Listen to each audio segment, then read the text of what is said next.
우리 본문으로 복수하는 압살롬. 참 이 제목 자체가 아이러니한데, 복수하는 평화의 아들 압살롬. 이름이 평안의 아들이에요. 평화의 아들인데 피의 복수를 합니다. 범죄하고 타락한 우리의 죄성은 복수를 좋아합니다.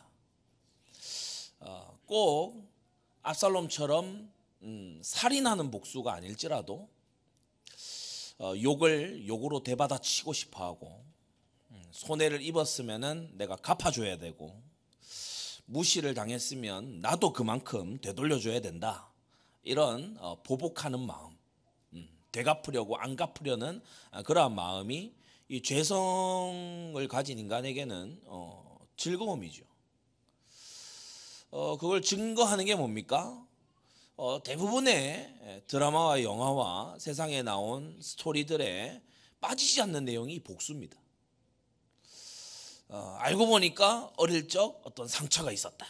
알고 보니까 옛날에 어떤 원수 될 만한 그런 일이 있었다. 절치부심하고 막 자기를 깔고 닦아서 마침내 멋들어지게 복수를 한다. 이런 내용들, 그런 이야기들을 사람들이 멋있다고 말하고 좋아하고, 그리고 흠모하고 막 마음으로 대리만족 느끼고 이렇게 하죠. 하나님의 말씀은 거듭난 우리 성도들에게 뭐라고 말씀하시냐? 여러분, 원수를 사랑하라고 말씀하십니다. 인내하라고 말씀하십니다. 욕을 받으시되 욕하지 않으신 구주 예수 그리스도를 본받아 가라고 말씀하시는 겁니다. 사람이 왜 복수심에, 보복하는 마음에 왜 이렇게 연단되고 아주 이렇게 전문화되냐? 복음 전하기 위해서 사람하고 전도 대화를 이렇게 해보면 이 사람의 지배 정서가 나와요. 어떤 사람 만나면 이 사람은 하나도 삶에 대한 무게감이 없어. 모든 걸 농담으로 여겨요. 이 사람은 자기의 지배 정서가 뭐냐 하면은 그냥 깔깔거리고 웃는 거예요. 진지함이 하나도 없어요. 전 주로 청소년들 만나서 얘기해보면 얘네들이 서로 웃긴 얘기 하느라고 복음에 집중을 안 해. 그래서 인생은 진지한 거다. 꼭 어떤 얘기를 해줘야 되는가 하면, 할아버지 할머니 돌아가신 사람 있냐? 너희 아버지 어머니도 돌아가실 날이 온다. 그러면 그제서야 애들이 숙연해져요. 다 장난이야. 그게 그 시절의 지배정서. 어떤 사람은요, 삐딱한 지배정서를 가지고 있어요. 그래서 믿고 싶어서 하는 질문이 아니라 아예 안 믿으려고 하는 질문들, 이런 것들을 막 공격적으로 쏘아붙이기도 하죠. 그래서 대답을 해주다가 이것은 너무나 시간 낭비고 정열의 낭비다. 전도 대화를 하다가 그런 경우도 있고요. 어떤 사람은 이 대화를 하는데 절망 속에 있어요. 그러면서도 여전히 완고해요. 그런 사람도 만나게 되죠. 어떤 사람은 마음이 열려있고 예비되어 있고, 내가 기다리던 것이 이런 것이다. 이런 사람도 우리가 현장에서 만나게 되는데, 그 사람을 지배하고 있는 감정, 그 사람이 주로 가지는 정서, 이게 언제 형성되냐? 홀로의 시간에 형성돼요. 홀로 있을 때. 여러분, 우울에 깊이 마음에 병이 있는 사람이요, 사람들 앞에서는 지나치게 밝습니다. 사람들 앞에서 지나치게 밝아요. 연예인들 있잖아요. 막 지나치게 밝게 막 이렇게 하는 사람들, 홀로의 시간에요, 약 먹습니다. 저기 서울의 대학로 이런 곳에 가면은 그 소극장 공연하는 연극 배우들 있잖아요. 뒤에서 줄담배 핍니다. 앞에서는 막 웃으면서 그렇게 하는데 뒤에서는 굉장히 우울해요. 왜냐? 홀로의 시간에 그 마음이 강화됐어요. 홀로의 시간에 그 감정을 계속 연습한 거예요. 우울한, 그리고 아주 상처에 잠기고, 그러면서요, 자기의 어떤 아주 이 비관적인 이런 생각들, 그런 것에 이제 잠기는 거죠. 여러분, 홀로의 시간에 상처에 잠기지 않도록 주의하시기 바랍니다. 여러분, 자기 연민도요, 자기 사랑의 또 다른 표현이에요. 스스로를 되게 측은하게 여겨요. 스스로를 하나님의 시선으로 바라보는 게 아니고 자기가 비련의 주인공이야. 그래서 막 자기가 볼 때 자기는 쓸쓸하고 외롭고 자기는 불행하고 나만큼 막 세상에 불행한 사람이 없고 막 누구도 나를 이해를 못 해주고 막 이런 정서를 홀로의 시간에 계속 가져요. 좀 심하면 어떻게 됩니까? 홀로만 놔두면은 눈물 흘립니다. 회개의 눈물이 아니에요. 이상한 눈물을 흘려요. 그러면서 우리가 오전 일부 강단 때도 말씀 받았지만은 고독 속에 하나님의 뜻을 찾는 게 아니고 고독에 잠겨 죽어버려요. 고독과 막 이런 문제 속에서 거기에 완전히 빠져들어가 버리죠. 억울한 생각. 여러분이 옆에 그 하나 적어 두실 수 있으면 적어 두십시오. 생각할수록 열받네. 여기에 잡히지 말아야 됩니다. 굳이 적어 놓으세요. 생각할수록 열받네 같은 그런 생각 하지 말아야 돼요. 여러분 그런 생각에 잡혀 들어가지 않도록 기도하시기 바랍니다. 교회에 신앙생활 잘하고요. 예배 때 하나님 말씀 받고 은혜 입었는데 누가 지나가면서 나를 그냥 곁눈질로 봤어. 나를 째려보다니. 그날 밤에 가가지고 혼자 일기 씁니다. 생각할수록 열받네. 뭔데 째려봐. 눈이 사팔이야? 왜 저래? 막 혼자 있을 때요, 막 억울한 생각이 드는 거예요. 분노가 드는 거예요. 그냥 보복해야 되겠다. 내가 다음에 만나서는 내가 어떻게 이 받은 수모를 내가 갚아줄까? 막 이런 생각으로 가득 차 있어요. 에베소서 4장 26절에 보면 분을 내어도 죄를 짓지 말며 해가 지도록 분을 품지 말라라고 하셨는데 참 하나님의 말씀이 지혜의 말씀입니다. 밤이 되면요, 사람이 너무나 충동적으로 바뀌어요. 그래서 죄 짓는 사람들 낮에 짓지 않고 밤에 짓습니다. 저기 이 대로변에 막 이렇게 타락하는 뭐 술집하고 이런 데 있잖아요. 새벽기도 마치고 가보면 없어요. 새벽기도 마치고 해 뜰 때 가보면은 아무도 이 비틀거리면서 다니지 않아요. 밤에 그런 이 타락들을 하죠. 여러분 우리는 해가 질 때에 분을 품고 잠드는 인생이 되지 말고 정말 묵상 속에 회개 속에 오늘 하루를 돌아보면서 다가올 내일을 기도로 준비하는 그러한 하루의 마무리가 돼야 됩니다. 해가 지도록 분을 품고 자잖아요. 잠든 상태에서는 무방비거든요. 잠들어 있을 때는 무방비예요. 예수님 비유에도 나오잖아요. 잠들어 있을 때 사단이 와서 가라지를 뿌리고 간다고. 아침에 괜히 짜증이 나요. 아침에 막 어제의 그 은혜 이런 것들을 월요일 아침 되면 싹 다 까먹어버려요. 불신자들은 원인을 모르니까 월요병이다 이렇게 얘기를 합니다. 근데 그게 아닙니다. 사단이 집중적으로 가라지를 뿌려요. 마귀로 틈을 타지 못하게 하라고 했습니다. 여러분 우리가 문단속만 잘해야 되는 것이 아니라 여러분 정말 마음단속 잘하시기를 바랍니다. 여러분 이 매튜 헨리 청교도 주석가는요 이렇게 얘기했어요. 아침과 저녁의 기도는 아침에 마음 문을 여는 열쇠고 밤에 잠들기 전에 문을 잠그는 열쇠다. 아침과 밤의 기도가 그토록 중요하다. 잠들기 전에 하나님 이 밤에도 나의 영혼과 육신을 지켜주시옵소서. 그리고요 우리가 신앙의 선진들이 했던 놀라운 기도로 또 기도할 것을 작년 이상에 계신 분들은 가지고 있어야 됩니다. 하나님 내일 또다시 나를 잠든 상태에서 깨워주시면 주님 주신 하루를 주님의 뜻을 따라 살겠습니다. 그러나 혹 내일 아침 제가 일어나지 못하게 하실지라도 영원히 하나님께 감사하게 하옵소서. 여러분 우리는 정말 마음의 단속을 잘 해야 될 줄로 믿습니다. 내 생각에 잠기면 사명 놓치게 돼요. 내 생각에 잠기는 순간 사명 놓치게 돼요. 다윗이 사울 왕에게 쫓겨서 지명 수배자가 돼가지고 쫓겨다닐 때에 다윗 주변에 있는 사람들은요 자기 감정에 충실했어요. 왕이요 사위라서 못합니까? 제가 하겠습니다. 막 그런 걸 통해서 충성 경쟁하려고 옆에서 그렇게 하죠. 근데 다윗의 마음이 지켜진 거예요. 다윗의 마음이 순간순간 지켜진 거예요. 그래서 평생 사명 감당하는데 오점을 남기지 않게 된 거 있죠. 성도 여러분, 내 생각에 잠기면 하나님의 계획이 안 보입니다. 그래서 너무나 치명적인 그런 실수를 범하게 되는 거예요. 내 생각에 잠기면 성령 인도를 놓치게 돼요. 우리는 내 생각에 잠기는 시간이 많아지지 않고 홀로의 시간에 정말 절대 네 가지를 깊이 있게 가지게 되기 바랍니다. 홀로의 시간에 하나님과 심오해지는 자는요 남이 못 보고 있는 걸 볼 수 있게 돼요. 문제라고 해서 다들 불평합니다. 어느 정도로 불평하냐? 사사시대의 그 마지막 우리 장면을 보게 되면은 단 지파 같은 경우는 자기들이 분배받은 땅은 정복하기 너무 어려운 땅이야. 이거는 뭐 신약의 우리 표현대로 하자면은 아무도 복음 안 받아.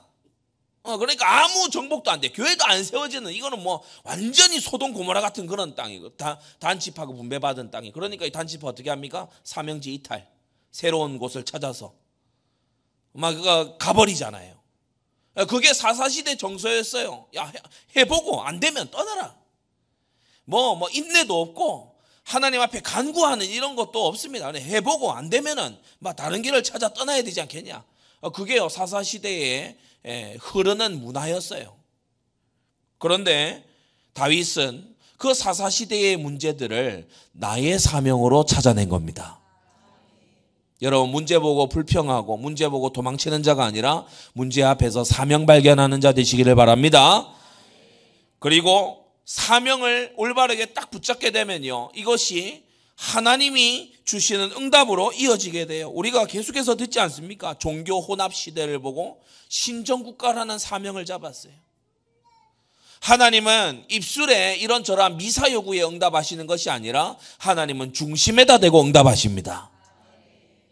다윗의 가슴에요, 여호와 하나님께서 왕이 되시는 나라, 이게요 자리 잡은 거예요. 그래서 이 다윗을 주님께서 왕으로 예선하시고, 그리고 주의 종을 보내서 기름 부으시고, 그리고 이를 연단하셔서 왕으로 쓰시는 걸 볼 수 있죠. 성막이 파괴됐어요. 엘리 제사장 이후로 실로의 이 성막이 완전 해파되어 버렸어요.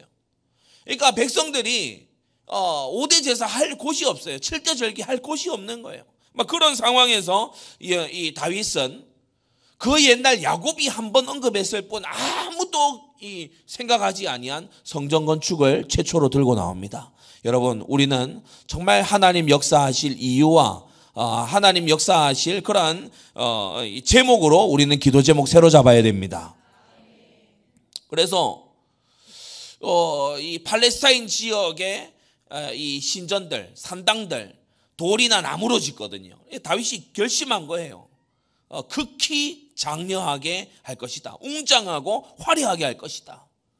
그래서 나중에 지어지는 성전을 보면은 금으로 짓죠. 그 당시에 너무나 이렇게 이 재련을 많이 해야 되는 놋, 바다 이런 걸 다 준비하죠.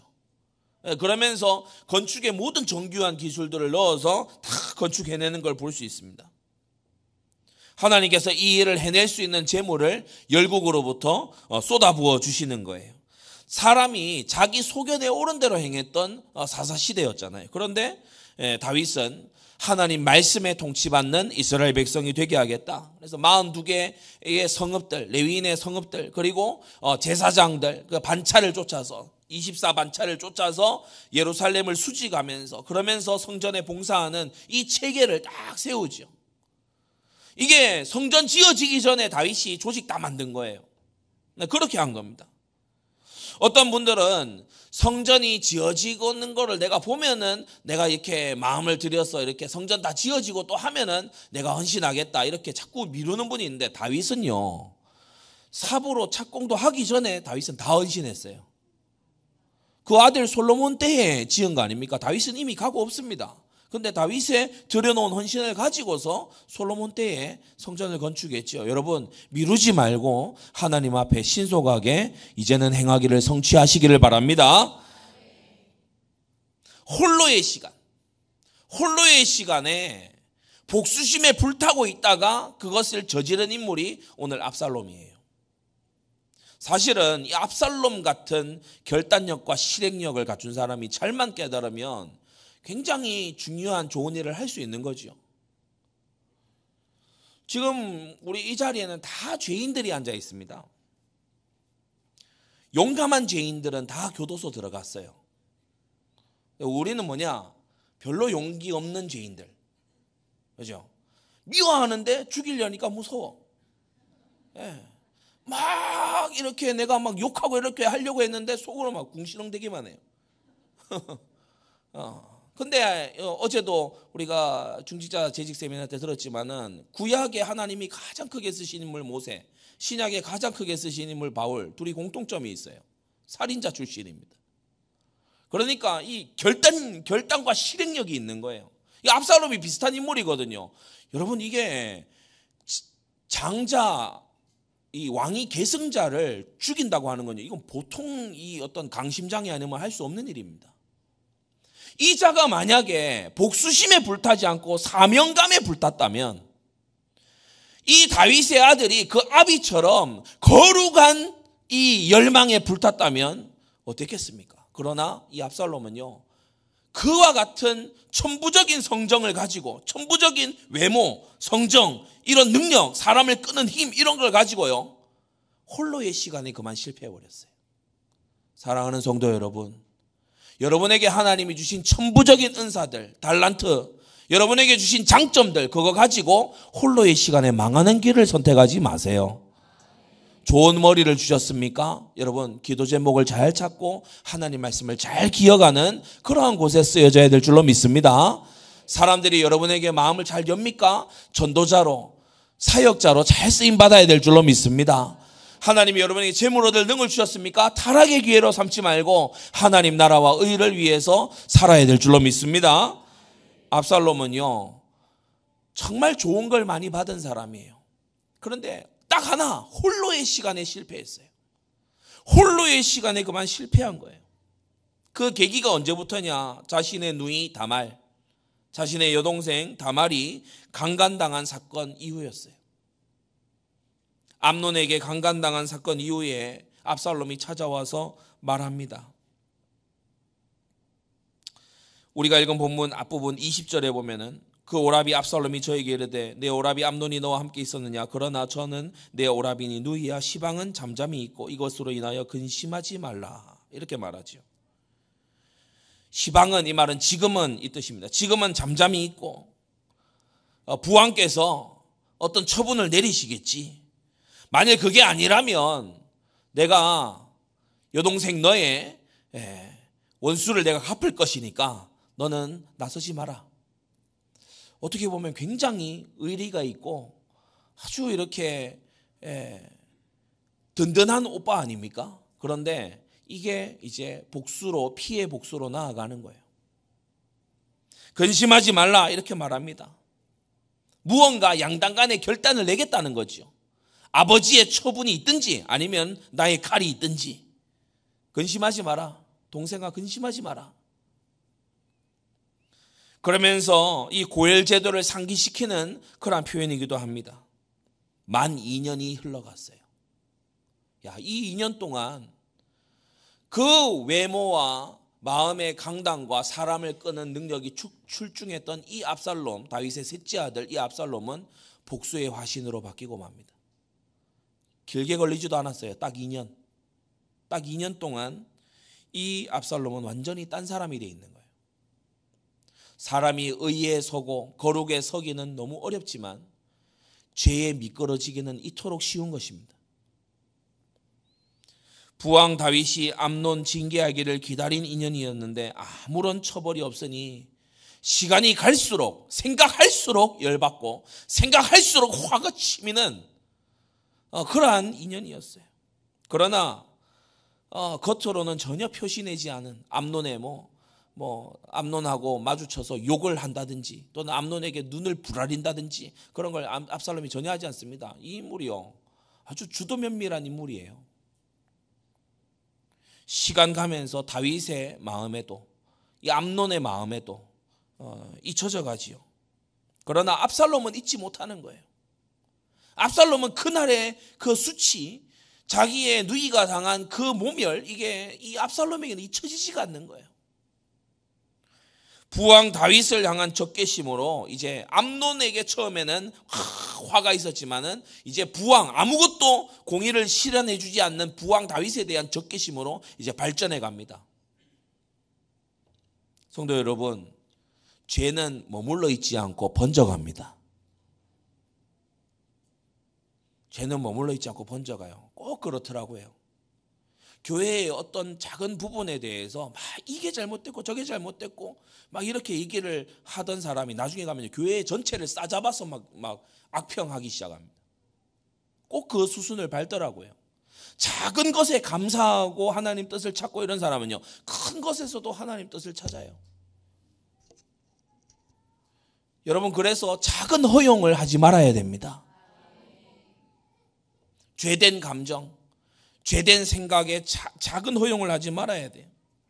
결국 부왕 다윗을 향한 적개심으로, 자기 형 암논을 향한 적개심이었는데 결국 부왕 다윗을 향한 적개심으로, 그리고 그 아비의 온 나라를 향한 적개심으로 이 압살롬의 복수심은 이제 커져가지요. 암논을 살해한 데 그치지 않고 이제 반역하는 데까지 나아가게 되는 겁니다.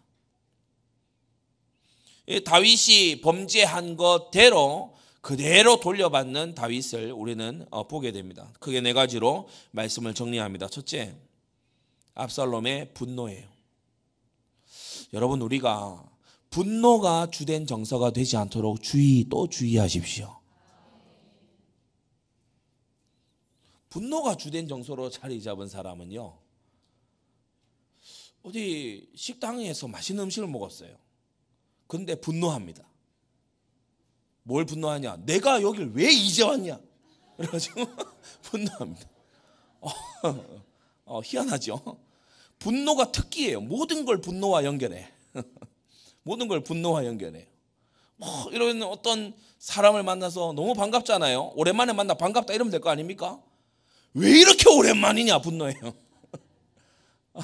저는 그냥 반가워하고 오랜만이다 이렇게 하는 것이 이제 좀 일반적인 정서 아니겠어요? 그런데 역정을 내고 화를 내요. 그간에 왜 전화를 했냐? 그럼 먼저 전화하든가. 아무튼 분노에 특화돼 있어.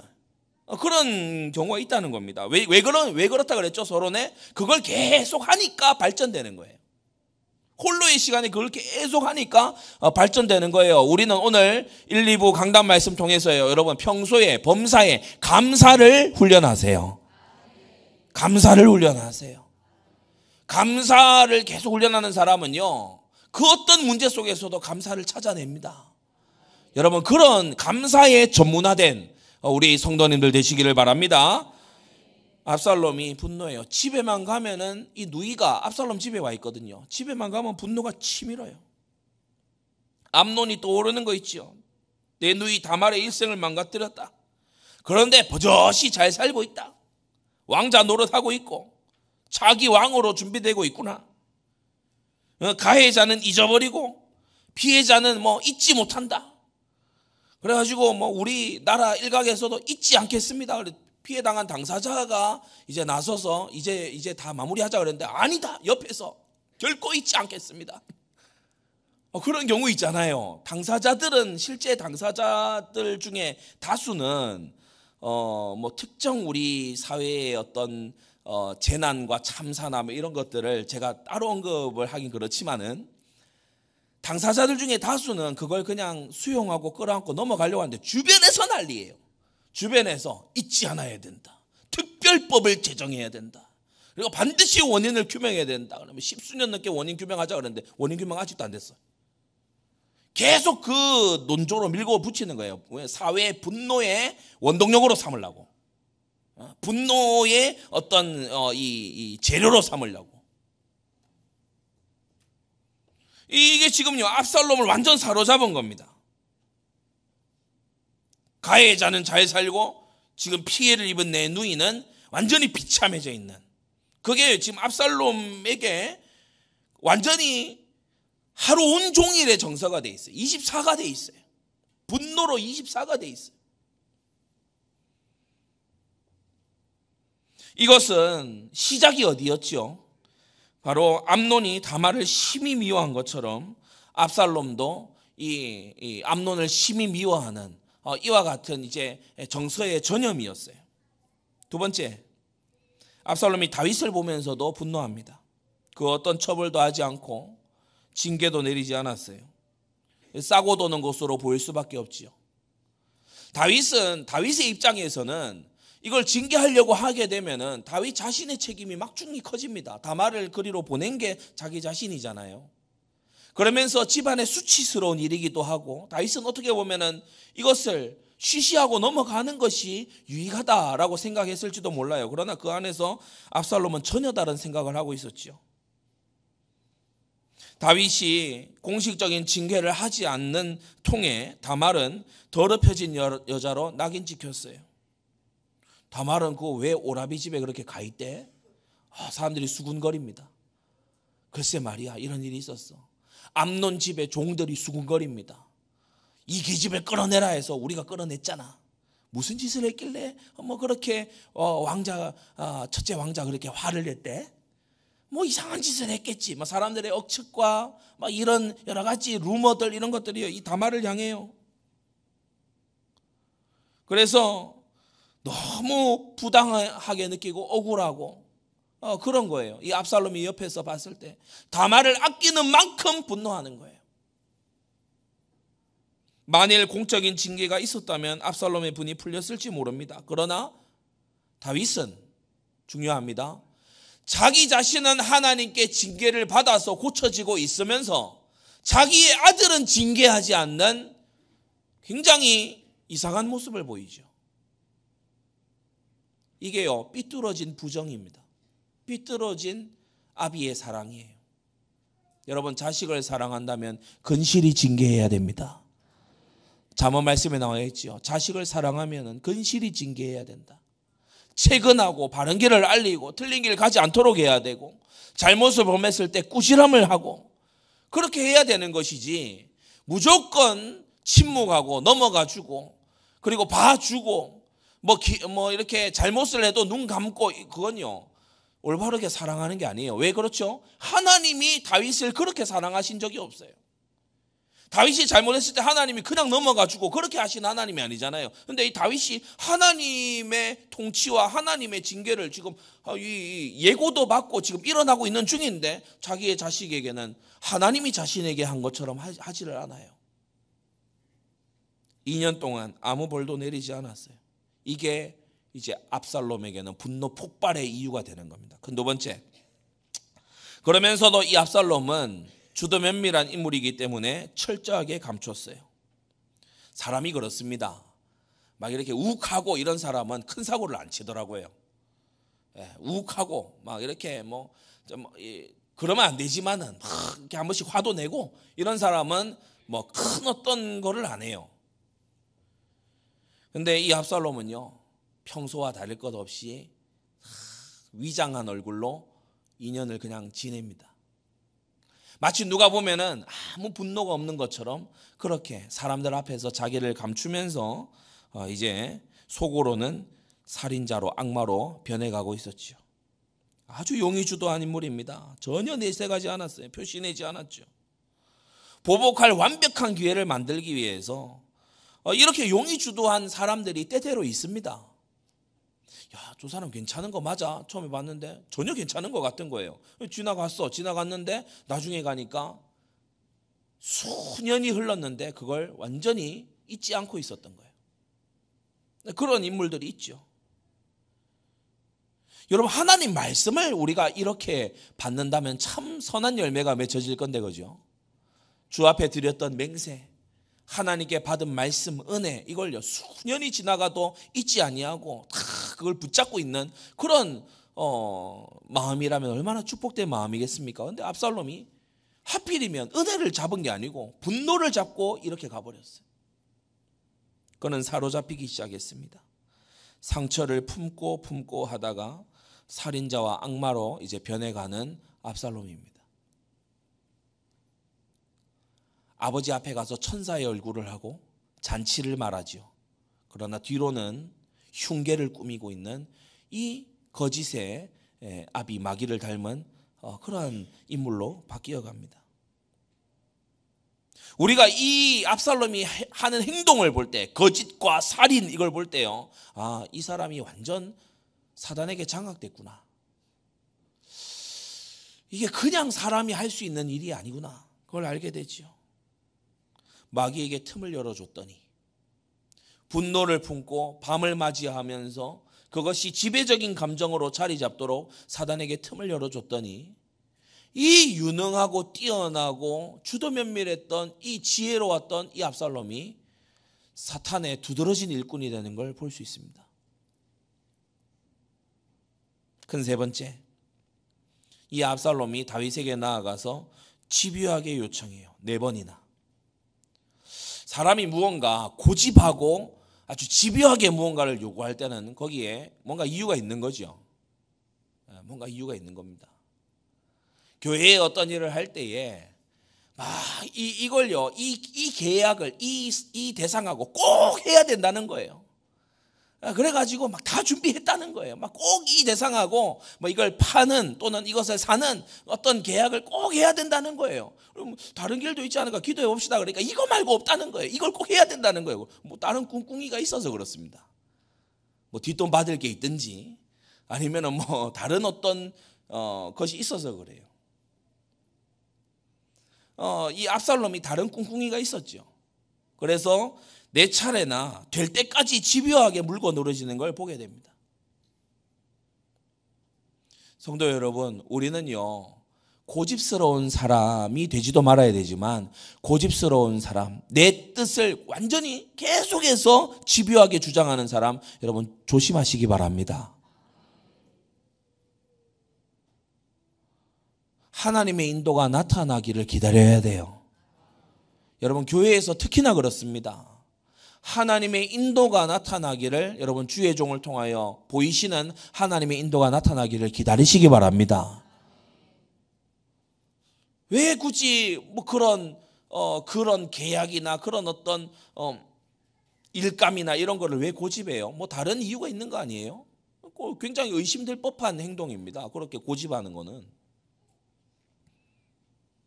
다윗이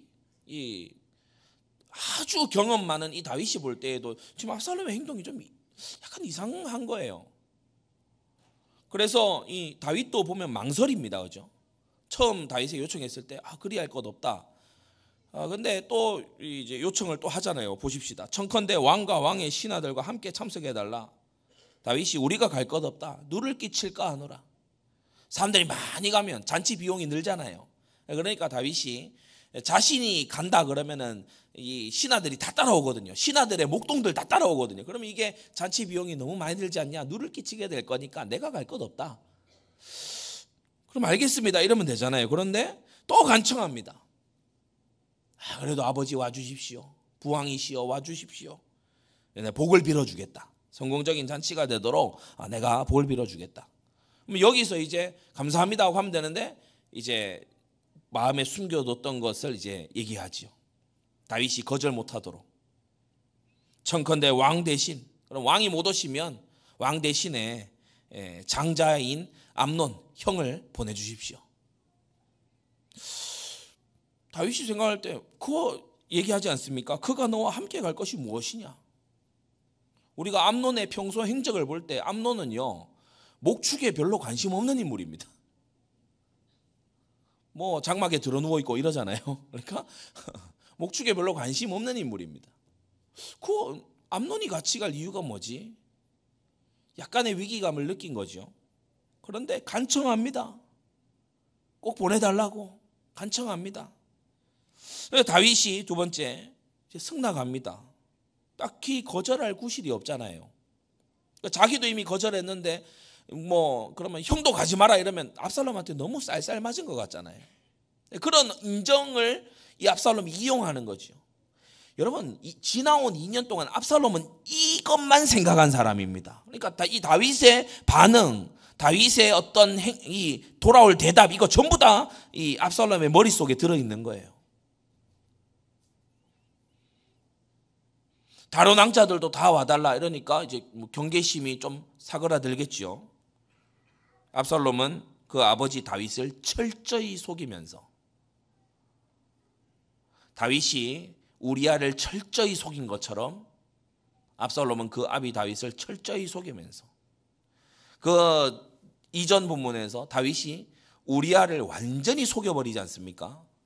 이제는 다윗이 완전히 속는 그런 단계가 됩니다. 그렇게 되죠.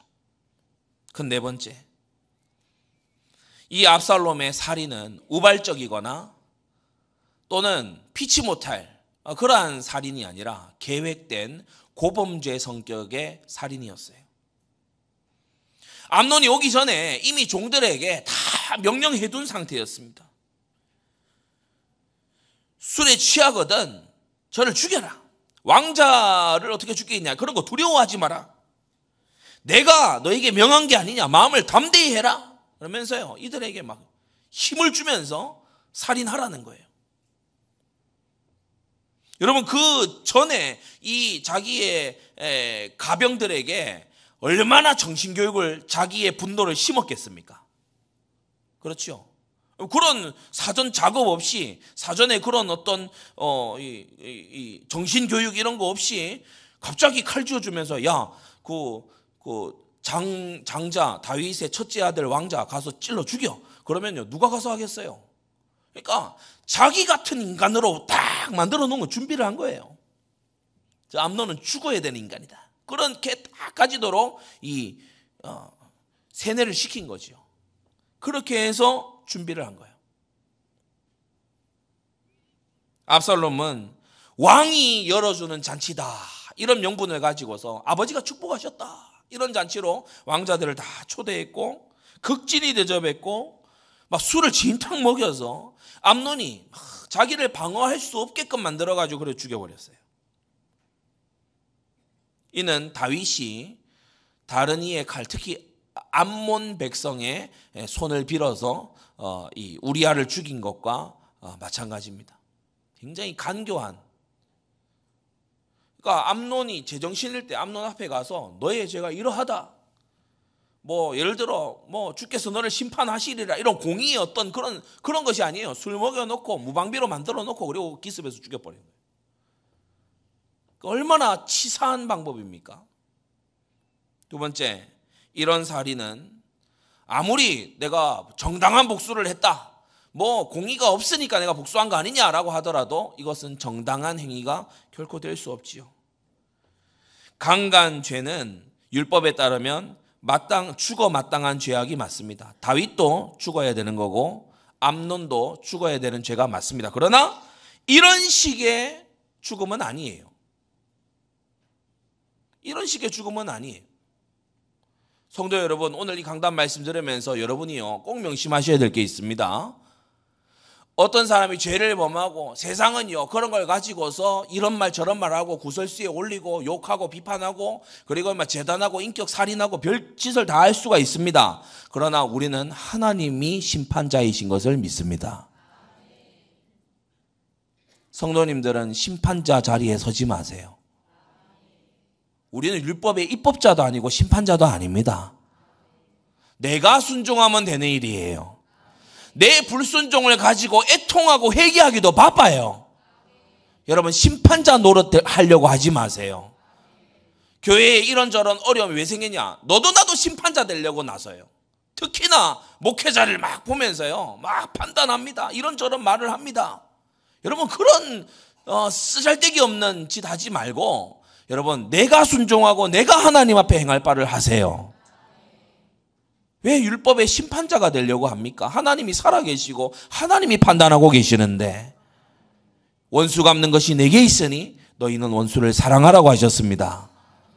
그래서 이 말씀을 명심해야 돼요. 압살롬은 자기가 심판하겠다는 거예요. 내가 막 공의의 칼이 되겠다는 거예요. 공의가 없지 않느냐? 내가 공의가 되겠다. 그럼 하나님이 이런 심판을 말씀하신 게 아닙니다. 아주 중요한 부분입니다. 사람이 교만하면 하나님 자리에 서려고 해요. 스스로 숭배받는 자리에 서려고도 하지만 또 다른 하나 중요한 게 심판자의 자리에 서려고 해요. 우리는 그런 잘못을, 그런 교만의 죄를 우리는 특히 경계해야 될 것입니다. 압살롬 자기가 재판의 권한을 받은 왕이 아니잖아요. 하나님께서 왕으로 하여금 재판하게 하셨지 압살롬 자기가 뭔데 지금 심판을 하고 공의를 집행한다고 그러는 겁니까? 뭐 나는 피해를 입었고 억울하고 뭐 이게 화를 낼 만한 일이 아닙니까? 라고 그렇지 않아요. 그 어떤 말로도 이 살인은 정당화될 수가 없는 거예요. 이 죄에 대한 처벌은 율법에 정해진 절차대로 이행되어야 되는 거죠. 지금 우리 사회에서 굉장히 화제가 되고 있는 제1야당 대표를 향한 그러한 이를테면은 공격, 테러, 뭐 배우가 어떻다 뭐 이런저런 거는 아직 밝혀질 일이 더 많습니다만은 그런 식의 도전, 그런 식의 어떤 폭력 이런 것은 이유 여하를 막론하고 그거는 정당화될 수가 없는 거예요. 네, 우리는 폭력이 난무하는 사회를 원하지 않습니다. 그렇잖아요. 네, 폭력이 난무하는 사회를 원하지 않아요. 법에 따라서. 그것도 법이 하나님의 근본적인 법의 원리에 맞아야 되겠죠. 이 법의 원리에 따라서 그렇게 절차대로 그렇게 해 나가야 되는 것이지, 누구 한 사람이 들어서 내가 정의의 칼을 뽑았다, 그게요 바로 야만적인 사회인 겁니다. 압살롬이 이스라엘의 야만 시대를 열어젖힌 거예요. 얼마나 나중에 고통당합니까? 세 번째, 왕자에서 형을 죽인 살인자가 돼버렸어요. 하루아침에 이렇게 됐어요. 하루아침에 파렴치한 살인범이 되고 말았어요. 율법에 계획해서 살인하는 자는 사형에 처하도록 규정되어 있습니다. 그러니까 뭐 부주의로 인해서 사람이 죽었다, 그것도 책임을 져야 되는데, 더 나아가서 사람을 누군가 죽이기 위해서 치밀한 계획을 세우고 준비를 해서 살인을 저질렀다, 이 사람은 반드시 죽여라. 율법이 그렇게 규정해 놓고 있어요. 압살롬이 이런 상태가 돼버린 거예요. 여러분, 더 나아가서 고의적인 살인자는 도피성도 그를 숨겨줄 수가 없습니다.